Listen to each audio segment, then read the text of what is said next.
Hello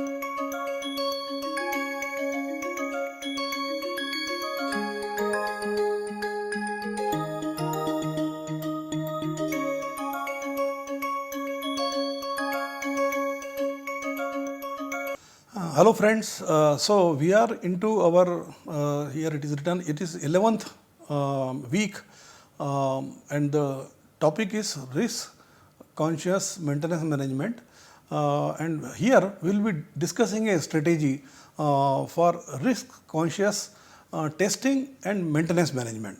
Please listen, risk conscious testing and maintenance management, because testing and maintenance, they are integral part, and this term is applicable, testing and maintenance is applicable for the safety system which are remaining in dormant mode or in standby mode, and like the system I will be talking about is emergency core cooling system.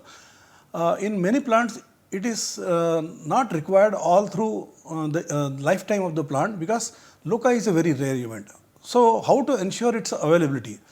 It is testing is done, and this testing is done periodically. It is called surveillance testing, and also maintenance form part of it. So I thought this case study will be good, where testing and maintenance both are involved. And since our topic is maintenance, and if we discuss this maintenance in the context of safety system where testing also is there, so it will become more holistic as far as the case study is concerned. So you might consider this lecture and next lecture as a case study. This lecture is we are using for surveillance test interval optimization or maintenance optimization using the traditional linear programming approach. And in the next lecture, we will be using artificial intelligence approach where genetic algorithm will be used for optimization. So, R&D quotient is more in the next lecture, and here we will be using the traditional approaches being used for technical specification optimization, because test interval optimization and maintenance interval, they are part of surveillance testing and maintenance in the technical specification. So with this background, we start. So yes, it is related to safety system. In safety system also we can have two parts: safety system and engineering safety features. So like the emergency core cooling system, it is a part. It is called referred as engineering safety feature in the plant, and especially it is relevant to accident conditions. Otherwise, this system remains all through. They are maintained well, testing and all is done, but it is even one-time event through the life of the plant, and that's what the safety is built into the system. Now, periodic testing, yes, this periodic testing is performed to the objective is to ensure that the system is available, because if it remains in a standby condition and if you don't test it, there will be a latent failures and degradation you will not come to know. So testing is performed. Okay, and then traditional approach to develop the technical specification, that is surveillance test interval, maintenance interval, allowable outage time. The traditional approach is deterministic defense in depth approach. And principles of defense in depth, they are used, redundancy, diversity, and they have worked well. But then now it is a time that one, we are dealing with the complex system. Number two, lot of data is available and computation models are available. Why not take advantage and chip in this particular advancement into increasing the risk and increasing the reliability of the component. Otherwise, the safety is an overriding factor. We should not compromise it. Okay, but as part of risk informed, there are provisions, but the regulator should have that stipulations and interpretation ready for them what to say no or what to accept it for a one-time waiver or some situation. Now, qualitative metrics in support of decision making was the part of it, and it was basically depending on the expert opinion or experience available in the plant or experience available from the other plant. There will be brainstorming and then the test interval will be worked out. Technical specification decisions along with the safety insight from part of the plant is a document actually. It is a document, technical specification. When I use the word, it is a safety document which stipulates the condition for operation of the plant and with an overriding factor of safety, that safety should not be compromised. This is what tech spec we mean, in short we call tech spec. And the violation of this stipulation, the call for regulatory review and compliance. Okay. So this is the background. Now, when we talk about the risk conscious approach, major consideration, safety overriding factor, PSA, we have discussed this, and decision matrix is required. Decision matrix and uncertainty associated with that is required, and then quantification. How we do the quantification? We should have a matrix for acceptance of data. Let's say if the experience of 3 to 4 years on a component, whether it can be acceptable, whether it makes it to the list of the PSA input, that need to be determined, or 10 years of experience, but the component has not failed in the 10 years. So what we do? So these are the questions that you come across, and what is the qualified data, what is not a qualified data. There are standards that are available at national level, international level, and definitely at the expert level it can be worked out. But then all said and done, you might come across a situation where there is no data available. Only whatever limited testing data comes from the vendor, that is available, or even that is also not available sometimes. But there is a very attractive strategy, promising strategy I would say, fuzzy logic processing, where expert can give, so what was in the qualitative domain earlier, now we can translate into a quantitative domain with a modifying factor, and that is called the fuzzy logic. Expert can give their opinion in terms of it is very good, it is bad, it is good, it is acceptable, very good, excellent, and that can be translated into quantitative estimates. It's using the fuzzy logic, and those things with assumption. Please mind my word, we have to have an assumption, because what we get from fuzzy logic is importance factor, and what we have is from the normal probabilistic domain is probability of failure. So with the assumption we can use it till we have enough data available from our own plant. And human and organizational factor, everything happens at the human level will or might have a link to the organizational level. So then these two together they become plant culture. Okay, and everything has to be seen in that perspective actually. Now, USNRC has this risk-informed approach, and now the USNRC in the area of nuclear power plant, they are encouraging the use of risk-informed approach with a rider that the data model should be updated and 1, 2, 3, 4 and all. So that means it has become part of risk-informed regulation. In fact, in many countries and including in India, it is PRA is being taken as an additional input in support of decision at regulatory level or might be at the plant level also. Okay. So now, if I have to study this topic, how it is useful, that means when we talk about that we need some tool, when we make the change in the plant, let's say we want to introduce a new pump in the plant. Now, what will be the impact of this redundancy, increase in redundancy, whether there will be a benefit at unavailability level, improved availability or reduction in risk level. If you want to see that, because we want to see the benefit in terms of risk and plant availability throughput, So, the first step in implementing risk-informed decision. So, let us understand first what is a risk-informed decision. Simple meaning is we had a very set procedure for enabling changes. Changes could be configurational changes, it could be policy changes. It could be whether to build a new plant or not for aging studies, whatever. It could be from local level to global level. So any changes that you want to do in the plant, perform engineering analysis. It was there, structural level. If it is electronics, it's performance board level and all. If you want to, that area is the change where we are trying to seek the information. Then traditional approach was the lone approach, deterministic approach was being used. But now PSA has been considered as matured approach. So traditional approach, primary approach, generally it is called, and PSA input they are also used for as part of the analysis and define implementation and monitoring program. okay, and then submit a proposal to change. So this we are talking in regulatory language, you know how it works. So this is a protocol for regulatory framework. Now, once we do that, then we'll see what are the major element of integrated decision making. What is integrated decision making? Traditional approach and PSA approach have been integrated on the same model, and now decision has to be taken. So what are the you can say metrics that we have to see. So here we say the change meets the current regulation. That means current regulation means stick to technical specification document and no regulation is allowed. If in extraordinary case regulation is allowed, the risk informed will take a shape. So that means we have to follow the current regulation. We have so much confidence in our regulation.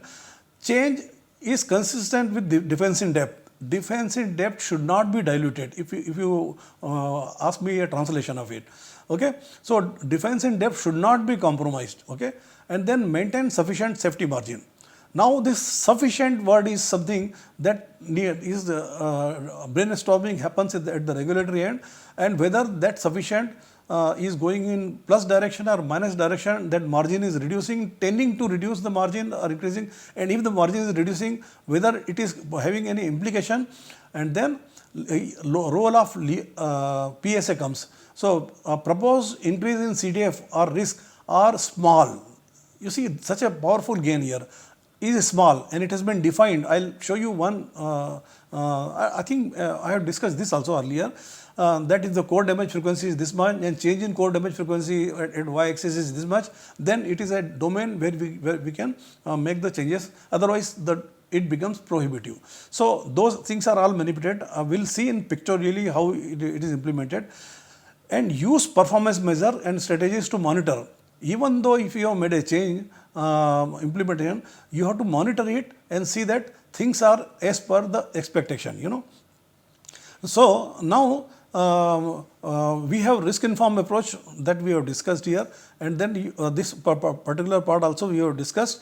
So we go to the next state. Why not we pick up an example and try to understand the test interval and maintenance management together. So I am giving the name maintenance risk conscious testing and maintenance management, okay, and there we have abbreviation for that, that is RCTMM, okay. So the example is here, there is a plant, we are showing only relevant portion, that is there is a reactor where heat is produced, and then the heat is taken away by the heat exchanger. This is a pump for circulation, and heat is passed on to the secondary coolant, and further there are loops and all that, but those are not relevant here.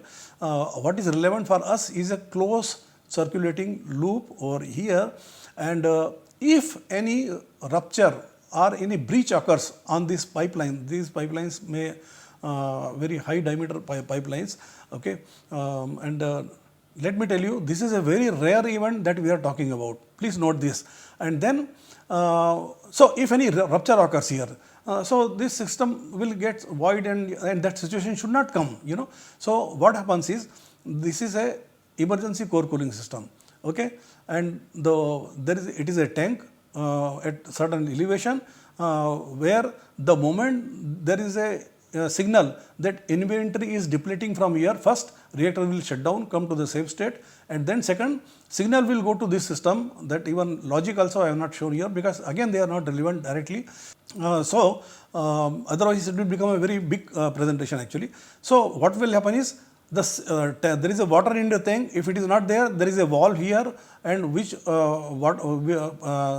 so once a leak happens here, what will happen? The leak will, the water will flow into the floor drains and floors. So those floor drains are directed here, but some inventory is maintained here, or if not maintained, depending upon the type of reactor that we are talking about, okay. So, but then lost inventory should find its way into the tank. That is the objective to show over here, and then sufficient water. So pump gets the starting signal, and pump starts. Water is available in this tank, so and then heat exchanger is there to remove the heat, and within I think very short period, the heat, whatever heat production capacity of the system, only 3% of the heat will be produced, and for which these small heat exchangers are sufficient. So now what is happening is the flow drain water is coming, and there are provision. If this water is not reaching into this tank, then there are water to inject from, or the head itself should be sufficient, or it should have sufficient inventory, or from other source water will be. So water will not be a problem by design actually. Okay. So we have pump, two pumps, as I told you, for redundancy. Even if one pump is there, it's sufficient. The valve also gets, along with the pump starting, the valve also gets open, injection motor operated valve, and there is a rupture disc. Why rupture disc? Because normally there should be a separation between this system, emergency core cooling system, and the normal system. Why separation should be there? Because if water finds its way somewhere here, it is not good for this system as well as for the main system also. So this is a physical barrier, I would say. Okay, though valve is the barrier, valve also remain closed, but you know, the factor of safety should be very high for such things. So this rupture disc, and this rupture disc will rupture only when sufficient pressure is there from this side. Okay, from reverse direction, if there is pressure, it will not rupture. So it will rupture and will cater to the emergency core cooling requirement. That means it will keep the coolant system solid. Solid means there will be sufficient water and pressure to ensure cooling through this mode or this mode. There are smaller pumps here, I have not shown here. So those pumps will take care. The main pump will shut down, this pump will shut down, and the small pump will parallel to this is there. They will. Okay. So this is what we have, this arrangement. So what we are doing here is surveillance test interval for emergency core cooling system. It is there in all the nuclear plants. Okay, nothing specific, and it is a must for every plant which is operating in the capacity of more than, say, megawatt range, or you know, more than certain power level. And this is a International Atomic Energy and Regulatory stipulation that ECCS should be there. So when it is called for loss of coolant accident, as I told you, breach in the pipe, coolant is being lost continuously, and we are not able to stop this leakage. Okay, and that's how we have this system. So this is the setup. Now we have to focus on surveillance test interval of emergency core cooling system. So what is the change? I was telling you, for any safety change, we call change. It could be plant configuration, it could be some plant policy, and here the plant policy is the plant feels, this will be told in the next thing, and the increase in test interval based on the operating experience. The present interval, let's say if it is a 3 months, we want to go to the 6 month. That means it is a quarterly now, so now it will be biannually. Okay, so this is the change it is want, because, and why this change is wanted? Because there are some logical reasons. For 15 years we have been testing, and we found if we don't find any latent or any failure much, but on the contrary, frequent testing is leading to the aging of the components, and that is certainly undesirable. But then if the safety input is available, then only it can be done. And what is the argument from the plant side? So these are all practical side of the what academics is there. You will find here, plant says no significant deviation has been recorded or failure has been recorded. The frequent testing has potential for inducing, because when we do testing, there is a chance of inducing a latent failure, either it could be human failure or it could be a component failure also. So that is something is undesirable. Then reactor availability can be increased by reducing the frequency.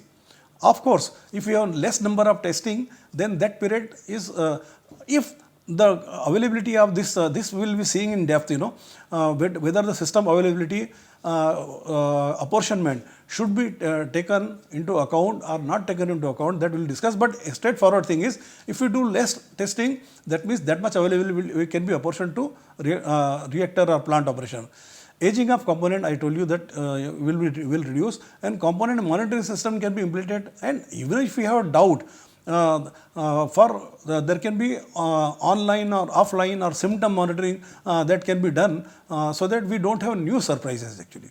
So with this case, we go and start doing the level 1 PR. So it is here, it is assumed that that PRA model is available in the plant and it is updated model, LOCA case have been analyzed as part of PRA. That means generally, not generally, inherently LOCA analysis form part of the risk modeling, okay, because it is one of the earlier days, if I use the term, it was called maximum credible accident, that was, so it is a very important event that need to be taken into account.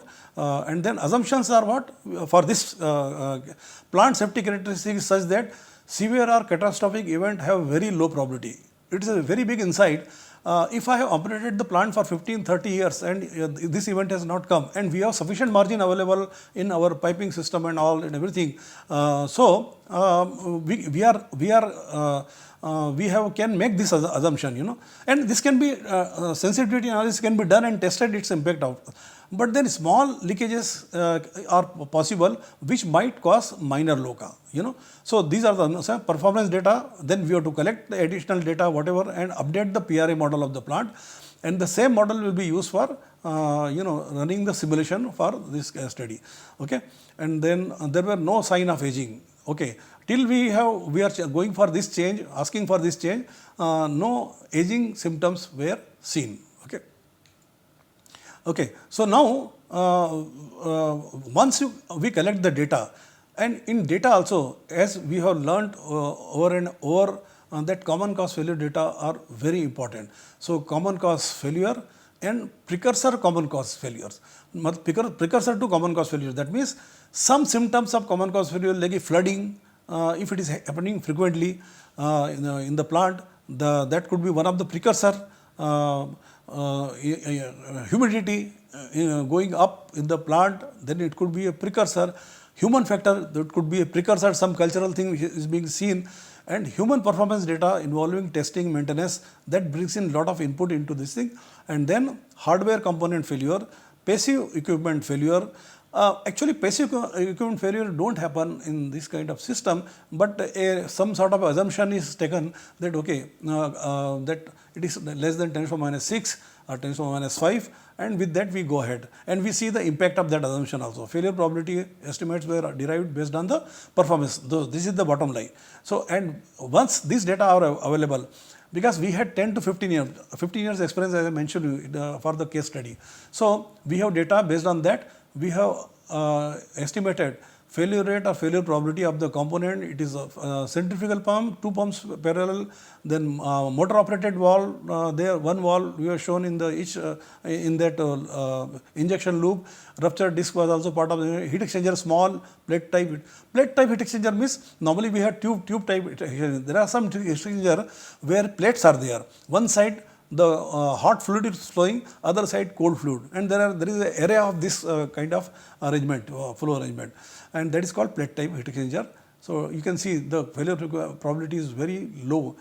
Similarly, water crisis, this event is not happened, so it has to be very low only.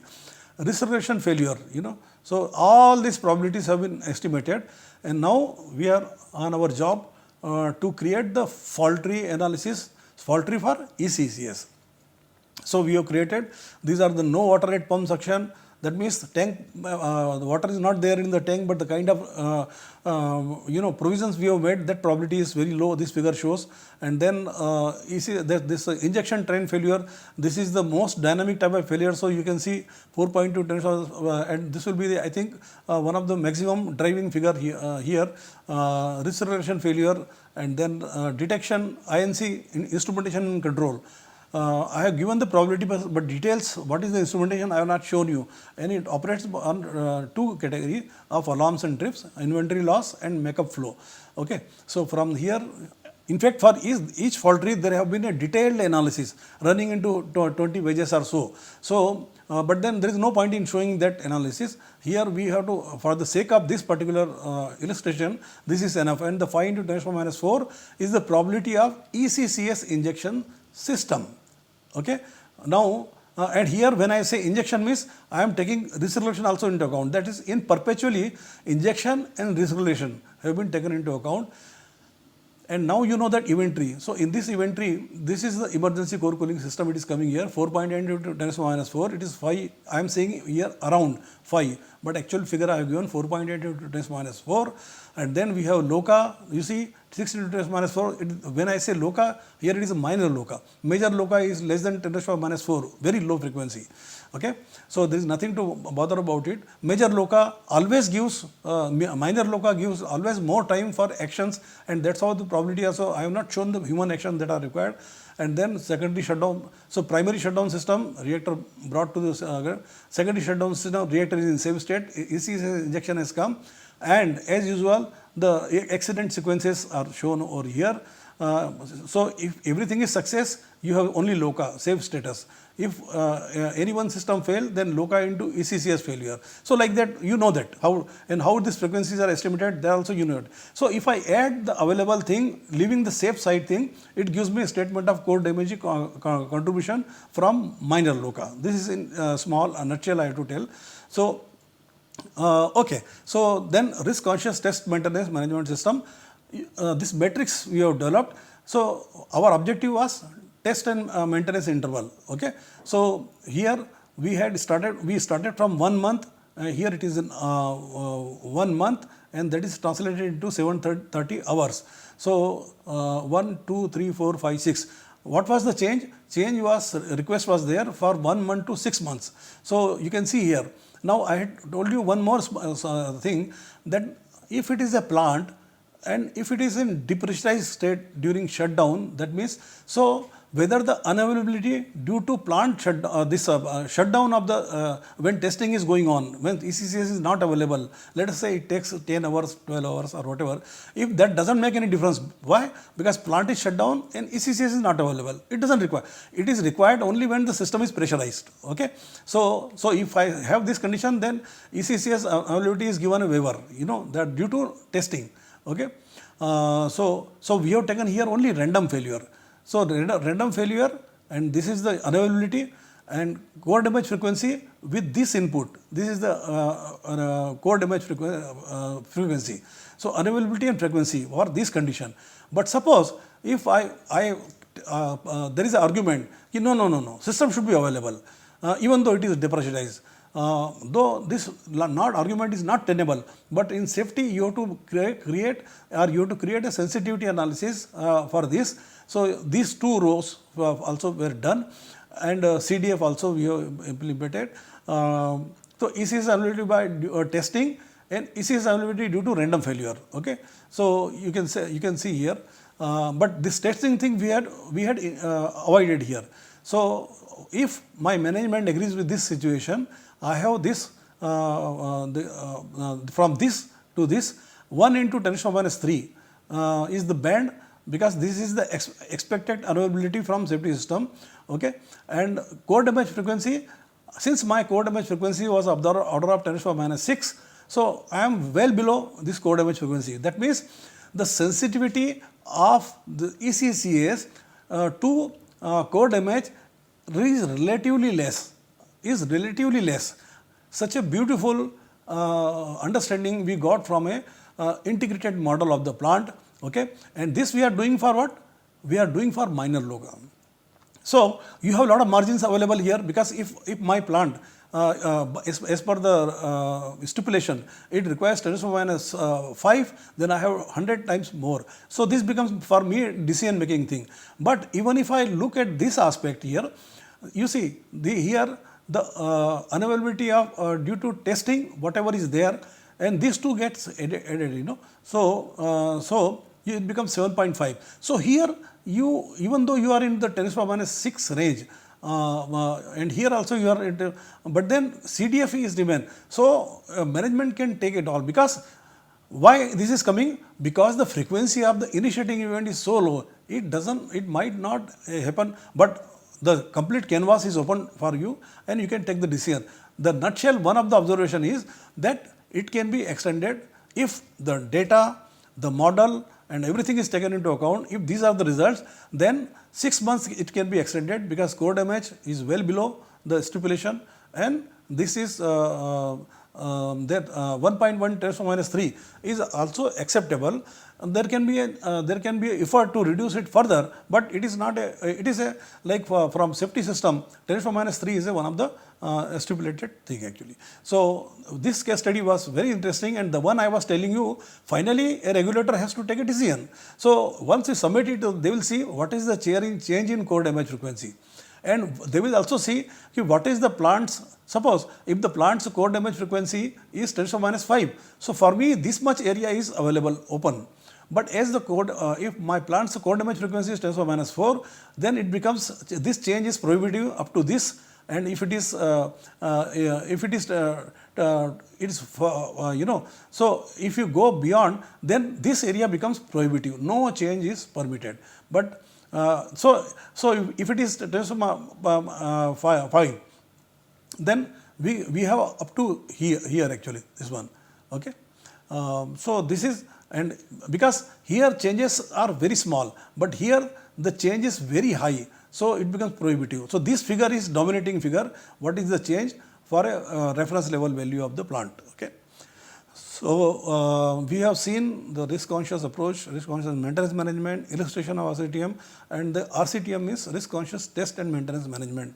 And probably data collection is a very critical component of the system, and how it is interpreted at the regulatory level, this also we have seen. So with this, this lecture is over.